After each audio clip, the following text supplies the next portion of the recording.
Hello everybody, thank you for watching this latest episode of Cooking with Chris. In today's recipe, we will be doing a vegetarian lasagna, like I promised from my last video. It is a very easy, it does have a little bit of prep time because of chopping vegetables and getting things like that ready. But it should be a very delicious and good meal for the family, especially if you're not a fan of meat. So with that, let's get cooking.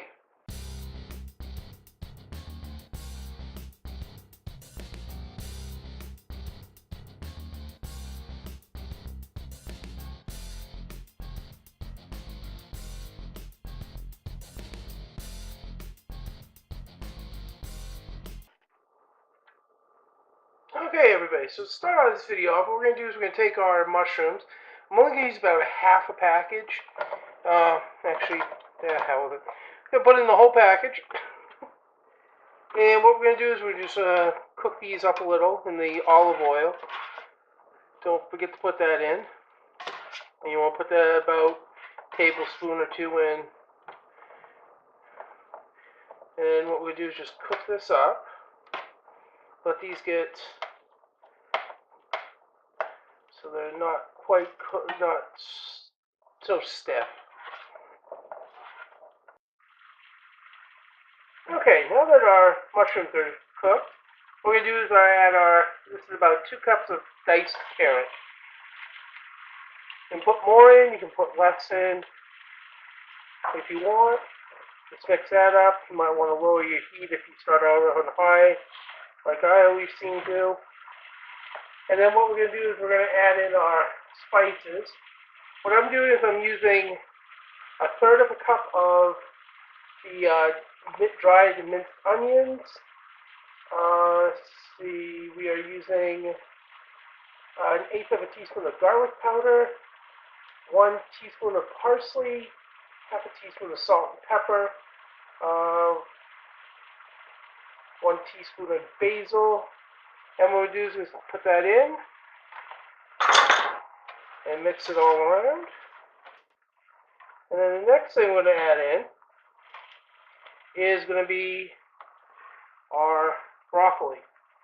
This is just 1 package of cut broccoli, chopped broccoli, whatever you can find. Just want to make it in the smallest pieces you can find it in. And mix that right in. Okay. Now what we're going to do now is we're going to mix in our Alfredo sauce. You can use any type you want. I'm kind of using a combination of 2. So just going to dump that in. As usual, try to get as much out as we can. And I've noticed you can get different kinds of flavors with Alfredo sauce, like garlic and stuff like that. So once you get all the Alfredo sauce in there, just give it a good mix. If you think it's going to be too thick, you can add another can of sauce to it. But I might do that just because I don't mind sauce. So there's that.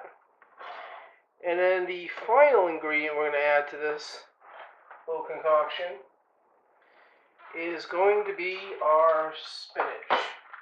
Looks like ground clippings. So dump that right in there. And then kind of mix that up. And like I always say, these recipes can be adjusted to your taste. You don't have to do them the way I do them. But once you have all that mixed in, what we're going to do is we're going to cover this and let it simmer for about 15 minutes. And while it's cooking, we will start working on the ricotta cheese mixture. Okay, so what we're going to do is we're going to take our 15 ounces of ricotta cheese, and then what we're going to do is we're going to take our half a cup mozzarella, shredded mozzarella cheese, and half a cup of grated Parmesan cheese. Dump that right in. And then what we're going to do is we're going to use our 2 eggs. You can try one at a time to see how the consistency is, but 2 is what I plan on using. So what we're going to do is get 1 in there and just start mixing it together. If you remember from my last video, this will take a little bit of time. So what we'll do is we'll get this all mixed together, and then we'll start putting everything together. Okay, so what we're going to do is we're going to give our pan a nice thorough rub down and spray down of this, which is a olive oil cooking spray. Nothing sticks. And what we're going to do first is we're going to lay down some groundwork here. Try to fit as many, like my pan I can 3 noodles across.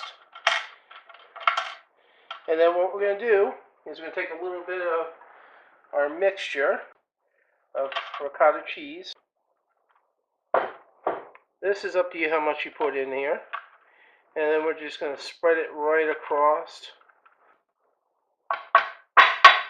Me, myself, I'm not a big fan of this stuff, but obviously you need it to make a lasagna. And then what we're going to do is we're going to take some of our sauce that's been simmering for the last 15 minutes and just show you what it looks like. Doesn't that look quite good? We're going to take a couple of spoonfuls of that and just kind of put it into the area. Kind of mix that around with the ricotta. You don't have to be really neat with this. Just try to cover up the pasta as much as you can. That way when it cooks, it will actually cook correctly. And what we're going to do on top of that is we're going to put some shredded cheese. You can put as much as you want on this. I have the recipe set up for 4 cups. You can use less, you can use more. And then if you want, you can add some more Parmesan cheese.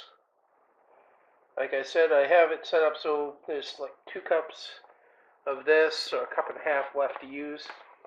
And then what you're going to do is you're just going to rinse and repeat and do the layers until you've got all your ingredients used, or till your pan's full. So what we'll do is we'll get that all done and start it cooking. Okay, so here we go. Finished. What we're going to do is we're going to cover it with tin foil. Cook it for 45 minutes at 350 degrees. A suggestion is when you cover it with tin foil, spray the tin foil lightly with a little bit of cooking spray, like olive oil, and then put it in the oven, let it cook. And then once you, 45 minutes up, pull it out of the oven, sprinkle cheese on top of it, and then put it in the oven for another 15 minutes until the cheese is all melted and bubbly. And then we'll pull it out and see what it looks like. Okay, everybody, so here we got our final project. It came out pretty good. Cheese looks all nice and melted. What I'll do is I'll let it cool for a few minutes. Then I will cut a slab out and try it out. Most cases with this kind of size, you might be able to get 12 pieces out of it, depending on how big you get them. Okay, so here we got 1 piece of it. It came out fairly well. A little hard getting out, but that's to be. So, looks like it got cooked fairly well. So, let's give it a shot. You can definitely tell taste of spinach, cheeses. I think it came out pretty good. So with that one, what we'll do is we'll give this a thumbs up. I do hope you give this a shot. Okay, everybody, I hope you've enjoyed this episode of Cooking with Chris. I hope you tried this recipe. If you do, leave me a comment down below, or even a video response. I do respond to every comment I get pretty promptly. Also, if you want, you can also check me out on Facebook. I do have a group set up for Cooking with Chris. I do have a Blogspot set up also, which I do update fairly frequently. So with that, I hope you enjoyed this video. Thank you for watching, and keep on cooking.